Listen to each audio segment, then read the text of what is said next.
Joining me for this interview is none other than Malize Evans, who is co-CEO and CMO at Raftur Games. Malize, thank you so much for taking the time to be here today.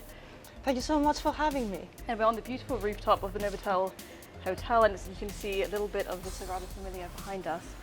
So a nice setting to kick off today's chat. So Malize, just diving straight in here, as co-CEO and CMO of Raftur Games, how do you balance responsibilities between creative leadership as well as overseeing the company's marketing strategy, especially driving player engagement, given it's such a competitive industry? What are your thoughts on that?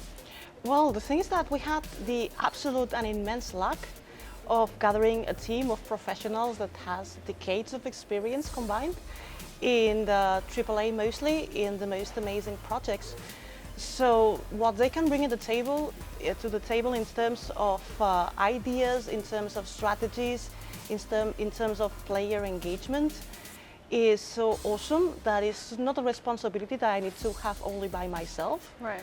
I can create a top level strategy, and then each of the parts of the team can collaborate with their own experiences on engaging players in the long term. So it's a collaborative approach. I am the one who puts all the pieces together, but I am not the only one creating all the pieces, if that makes sense to you. Absolutely. So Raftur Games is known for pushing boundaries when it comes to games development. Can you share how your team sort of approaches innovation in gameplay, and how do you ensure that your marketing efforts sort of align with this vision? Well, the truth is that I am a very old school marketer. Love that. Because I come from the old idea that marketing, brand and product is something that comes together, and you cannot develop marketing strategies without developing a good product that goes together. And to do all this, then you have a top layer of branding. And branding is, for me at least, the side of marketing that is revolves around engaging with the audience and engaging with your customers to understand what do we want. What do they want, how do they want it, and how can you better serve them. So one of the most fantastic things about gaming is that as a company you don't need to do a lot of market research, because gamers will be very honest and very upfront about what they do like and what they don't like, and they're going to give you explanations with an incredible detail, lots of detail, very granular. Right, they're very invested in that, aren't they? Yes. Because they want to play a good game. They want to play a good game, and now we are living in a situation in which when the landscape was completely dominated by AAA, now we're seeing AAA going down because they are not listening to players, because they are only focusing on business, not having this approach of marketing and business comes with product development. And by not listening to players, they are creating games that players don't want to play. And for the first time in a lot of time, now the games that have been more successful have been games that are indie. In the top 10, there is one that is a solo development game. There is Palworld, that's the second best-selling game. And it was also a very small team. That's so nice to see as well, just like indie on top. That is fantastic. Well, Helldivers, also a very successful game, was indie. The difference is that the publishing was from Sony, right, which again had these ideas about business comes before players, and as such they had a lot of controversies about it. Yeah. So it is important to listen to players, and I believe that one of the reasons why indie is now surpassing AAA is because indie listens to players. The people taking the business decisions are players themselves. Right. So they are more ready and more open to understand what is that gamers want to see and want to play. While people at the top of AAA are mostly business people who don't care about what gamers feel or how gamers want to play games. And they are just repeating the same game over and over or buying expensive IPs that gamers don't want to see anymore, because, I mean, Star Wars, for instance, yeah, the IP is attractive, but if you don't create a good game behind this IP, people are not going to consume it. And we've seen it since the controversy that happened with Battlefront 2.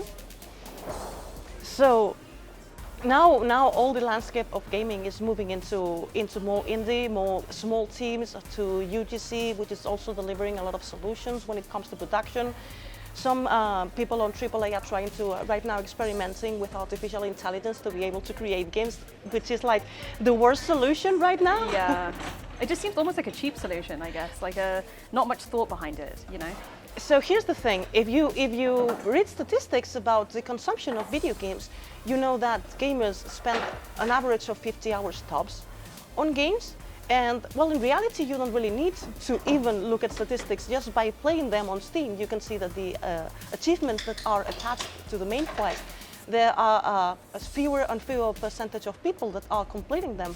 People are not finishing games. Right. And big studios are adamant in creating games that are 150 hours, 200 hours to complete, and people are simply not playing them. So just by reducing the size of the game, they would create cheaper games that have a size that people play. But please excuse my French, but AAA has become a big measurement exercise, and everybody wants to do the largest game, and the biggest and more things, and they end up, as they don't have the resources for the scope that they want to do, they end up with unfinished games, they end up crunching developers, and they end up giving a bad result. And then you have small teams that say, well, okay, I have these resources and I'm going to do this with these resources and I'm going to do the kind of game that I want to play, not something that looks good, in a business Excel. And I believe that's the reason why indie is getting on top. And AAA is only going to make the problem worse if they support themselves on AI. I know of AAA big companies that are right now trying to create ways of building games by prompting.